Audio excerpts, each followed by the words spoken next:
चिन्मय कहूनी आपण माने जहाकू परिवेश कहि थांती सेई परिवेशर आत्मा कहूची। वृक्षटीए मु करूअछि आकुल निवेदन सजाड़िबा पई मो परिवार को।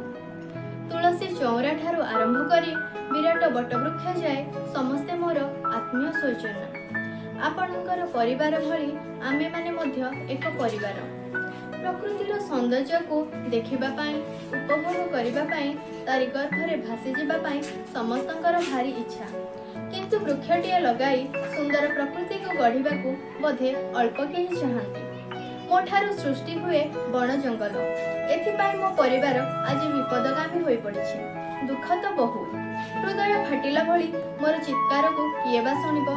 घरर चाकर ठीक रे काम न कले ताकू जेमिति गाली माड़ खाइबा को पड़े,